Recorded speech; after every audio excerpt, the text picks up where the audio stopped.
Hey, it's Baz, filmmaker, dad, and the guy behind 20 Minute Gamer. Today, I'm diving back into a game called Inside, which I originally played on the PS4 back when it came out. Back then, it completely absorbed me. I'd already been a big fan of Playdead's previous title, Limbo.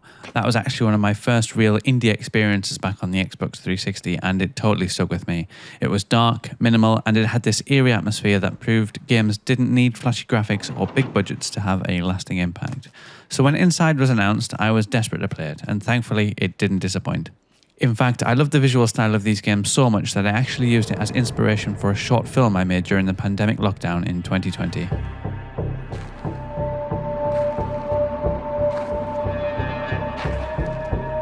That little project ended up screening at international festivals and even won several awards, and honestly, I owe a lot of that success to how much Playdead's games influenced my visuals, so this one is personal. It's been quite a few years since I last played Inside, and I wanted to see how it holds up here in 2025. So let's see how far I can get in the first 20 minutes, and whether this one still grabs me the same way it did the first time. Story. For me, this is storytelling in games done perfectly. There are no lengthy cutscenes, no exposition dumps. In fact, there's barely any instructions. You're just placed in this unsettling world and left to figure things out for yourself. Right from the start, there are visual cues everywhere.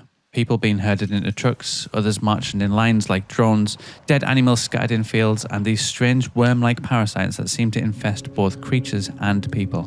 Later on, you discover devices that allow you to control limp, zombie-like bodies to solve puzzles, which immediately makes you wonder, what the hell is actually happening here?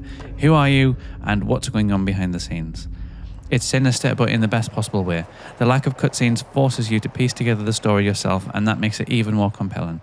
Every new environment teases more of the mystery, and you feel drawn to push forward. Honestly, if you play just the first 20 minutes and you don't want to continue, I'd be very shocked. Score, 10 out of 10.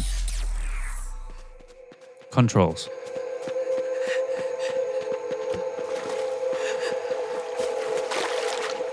The controls are beautifully simple and intuitive. There are no tutorials crashing up on screen, you just figure things out as you go. You move, you jump, you grab objects, you pull levers. That's about it, but it's all you need. The real genius here is in the physics. Everything reacts exactly how you'd expect. Boxes have weight, ropes swing realistically, planks bend and snap under pressure. It means that even though the puzzles aren't overly complicated, they feel incredibly satisfying to solve.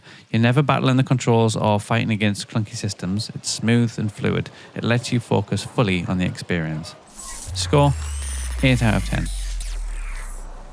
Atmosphere. Like Limbo before it, Inside absolutely nails the atmosphere. It's not just a game you play, it's a game that you feel. The sound effects, the muted colours, the shadowy visuals, everything works together to create immersion. I'd actually say that this is one of the most immersive 2D games ever made. If you play it in a dark room with headphones or a decent sound system, it'll grip you completely. Within 5 minutes of starting, I was being chased by faceless men and snarling dogs, and the tension was incredible.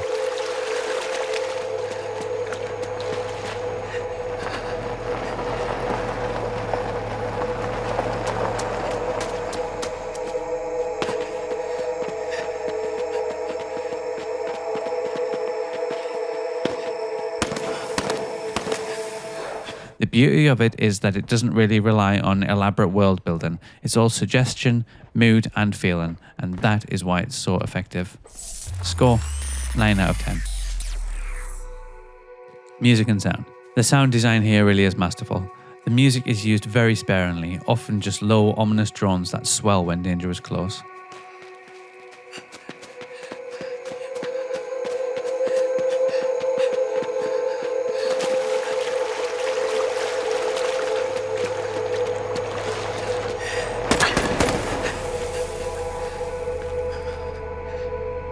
Most of the time though, you're listening to environmental noise, the crunch of footsteps, distant echoes in an abandoned warehouse, the snap of brittle wood.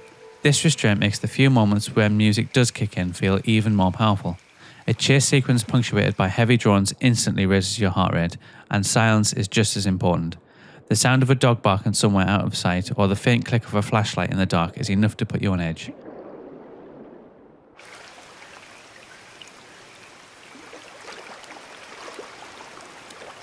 It's a reminder that great sound design isn't about bombastic scores, it's about knowing when to let the absence of sound do the heavy lifting.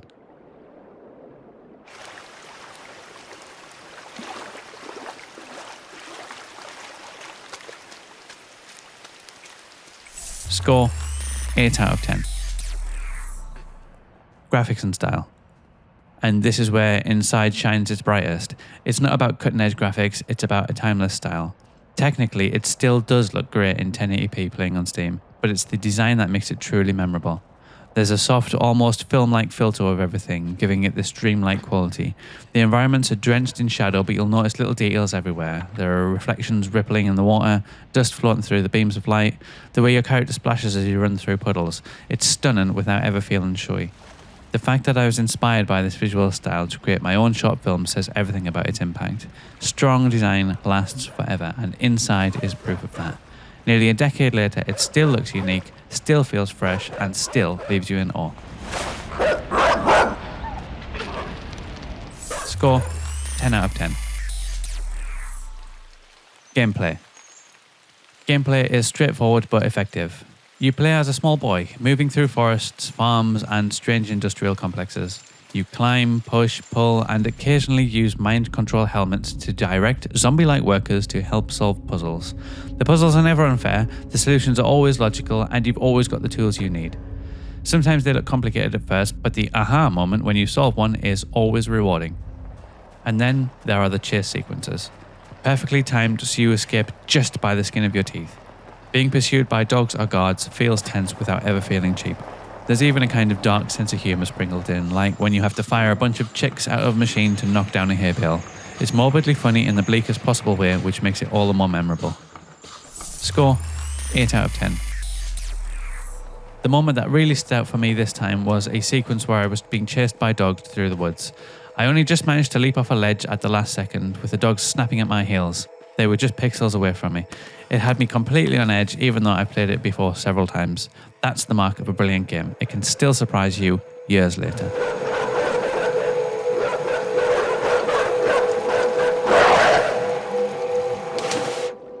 Final verdict, is this worth 20 minutes?